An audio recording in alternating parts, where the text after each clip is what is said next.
Hi, my name is Ben Jasser. This is a podcast for one of my classes, Mass Media and Society, with Mr. Ashik. The following will be a podcast with me and Mr. Chandler C., who is helping me out today.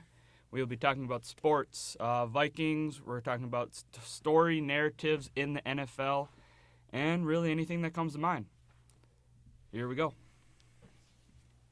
All right, Ben. So my biggest thing with the Vikings right now is that Kirk Cousins is turning over a new leaf, and it seems like everybody that was hating against Kirk Cousins is just kind of stepping back into the shrubs that they came out of. What are you thinking so far on Kirk Cousins? Well, it's not really much to think about on Kirk Cousins. You just hope and pray that he just keeps doing what he does and really just doesn't mess up, because it's his team to mess up, because we have Dalvin running like a monster. Yep. Defensive line isn't doing anything bad. Linebackers are doing their job, making Zimmer happy. And, well, our back end is committing some personal fouls, but that seems like every team is this year, depending on who's reffing. Some refs are letting the play go. Some are being really ticky-tacky, so it really depends on who's saying what we're doing and watching what the team's doing. So yeah, without a doubt. And I think you're absolutely right with Delvin Cook. He's running like a monster, but you can't be one-dimensional. That's what Adam Thielen said in his big interview that got a lot of buzz. You can't be one-dimensional. It's too easy to defend. And it's great to have Delvin running awesome, but we have to be able to throw the ball too. Kirk is starting to do that. So I'm like, start slinging it, buddy. Let's see some tutters. Oh, well, just think about it.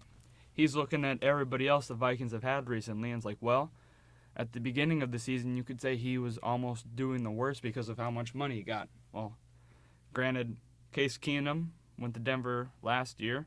Mm-hmm. I guess he didn't do that badly. Right. Traded to the Redskins, and the Redskins are arguably a dumpster fire along with the Dolphins. Oh, yeah. And Tampa Bay. Mm-hmm. That's the thing, too. People are like, oh, I wish we still had Case. At the beginning of the year, I would probably listen to that argument. I'm not going to lie. But at the end of the day, I knew we had Cousins for a reason. I'm sorry. As a professional organization, you don't just blow it on $84 million. You don't. You have a reason. It's not, you don't spend $84 million on a name. Or Case Keenum has a great playoff run. Other teams are kind of out there like, oh, maybe, we give this kid a shot. No, Kirk Cousins has some success that you're putting a little money on the line for. That's what I think anyways. Yeah, that success is one thing, but then you look at his primetime record and it's like, oh. Yeah, that's a little bit of worrying. Yeah. Or you could even look at his, some people call garbage stats. It's like late fourth quarter, late third quarter, already down by 2-3 touchdowns, just trying to get something to happen, and the defense blows a coverage, and there goes Crowder down the sidelines in the Redskins uniform getting a touchdown. Right. But also, I think part of the things going on right now is that the Vikings need to catch up, and we're already down two games to one in our division. Yeah. Losing to the Bears, sort of in a bad way.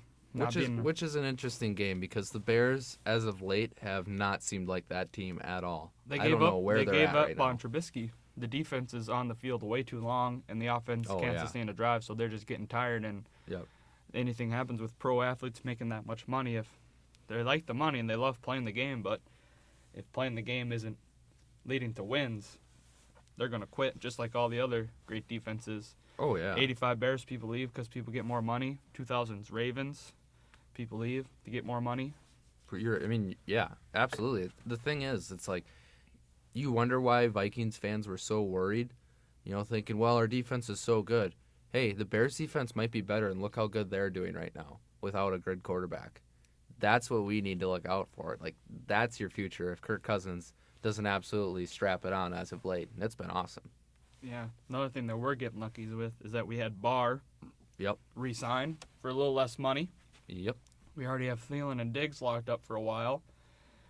All our offensive linemen are on cheaper contracts because, well, they weren't the best offensive linemen other places. They're cheaper linemen, yeah. Yeah, without a doubt. And then we got Rudolph restructured, I believe. I don't know how long we have him. How long he'll be. I think we have 2 more years on him. I'm really excited about Irv Smith Jr.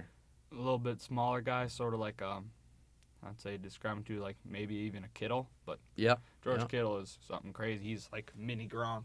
Oh, yeah, essentially. And if we really stretch out to the wider aspects of the NFL right now, You think Gronk is coming back? I say It's a tough question. There's a lot going on with it. I think he might pull a Jason Witten. You think so? Yeah, he's having a lot of fun right now. I think he does some stints with Fox because I seen him a couple weeks ago on Thursday night. Yep. He's promoting some type of CBD oil that helps with headaches. I saw that. Yep. Because I know he's pretty passionate about that, which is actually. And I mean, as of right now, do the Patriots really need him on defense? No, because he didn't do that good of a job last year trying to stop the Dolphins. Yeah, you can't stop the dumpster fire of the Dolphins.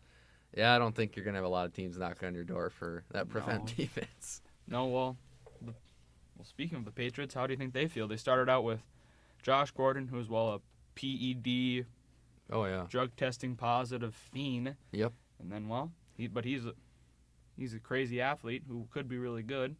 Then you got Julian Edelman, who I say is better with the beard. I would say so. Chris Hogan. Yeah. Another little slot guy. He seems to be like a hit or miss, but when he's hitting with Brady, that's a tough combo. And, I mean, since we go to Bemidji State University, we got to say Gunnar Orlovsky. Yeah, we got Gunnar out there. Come on. Yeah. Sling the ball to him a little bit. Yeah, that'd be fine. He was in, 2 games ago in the last quarter because the Patriots had 3 receivers go down, so you just see I believe he's like 88. No, he's 9 now. Oh, they switched him to 9? They switched him to 9, yeah. They gave him a low number, although a really weird one. Still not like, he's not like 5 or 6 or 7 even. He's 9, I'm pretty sure, yeah. They just don't know what to do there in New England. Be like, hey, we got all these wide receivers. Might as well just have them weird numbers, but hey, they're getting it done. No kidding. And they just got Mohamed Sanu. He can sling the ball. Oh, yeah. He's got a high passer rate of like 148, something like that. Over like the last 6-7 years. Not that Tom Brady is struggling, but it's like Tom Brady basically, if you can get a clean snap, pal, hey, Belichick's going to get you a 5 or 6 yard pass every time. It's systematic. It's hard to defend. Like, I get that. Sony Michel's still a quality running back. They're a tough team, but that defense is ridiculous. Yeah, haven't the last few guys, who have they played this year? They played the Dolphins. That's true. Played, the Bills, when they were playing the Bills, were halfway decent, but. Yeah, that's true. I mean, you look at them at 6-0, when they were 6-0, and it's like, okay, but who have they played? I mean, my goodness, if you played, it's like looking at the Gophers and them saying, well, we beat Rutgers 71-0. Well, congratulations. The Girl Scout that sold me cookies last week could beat Rutgers 71-0. Or they just beat the Terrapins. Yeah. 70 or 60 something, 17. It's like, geez. Yeah. Everybody's thinking that's going to be a trap game. But yeah. When do we play Purdue? That's coming up in a week, I believe. So, we'll find out. Hopefully College Game Day goes to Minnesota, too. That'd be fun. They just got done at SDSU. Had a bunch of friends there. They said it was phenomenal. Oh, yeah. That would have been crazy. That would have been nuts. Did you see the silver and black and maroon jerseys they were wearing this last weekend? Really? Yeah, they're like their newer jerseys. It's like silver on the chest, and then a dark gray. Okay. And then they have the pinstriping maroon and white and gold for numbering. It looked like. At least I hope that's the story. Yeah, I mean, I'd be all for it. It would be awesome. I think U of M's a great place to have College Game Day, but either way, I'm just excited for the Vikes to play. It'll be fun. I'm excited. I think we got a long season left. What do you think? Last thing. What do you think? Season prediction. What do you think we're gonna end the record at? So we're 6-2 right now. Yep. I say for Vikings fans to be happy, for us to get into the playoffs with how crazy the NFC West is. Yep. I would say we would have to end 11-5 at the lowest. So we have to win 5 more. Yep. Which I think we can do. I think we can beat the Bears in our place. I'm pretty sure we can beat the Lions at our place. Yep. I think we can beat the Packers at our place. Yep. There's 3. If Patrick Mahomes is still out, we have a chance to beat the Chiefs.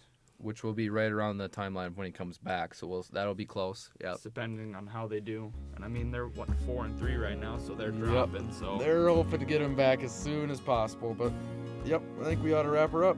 Yeah. Thanks for joining us today. Enjoy your afternoon. Enjoy Halloween. Thank you.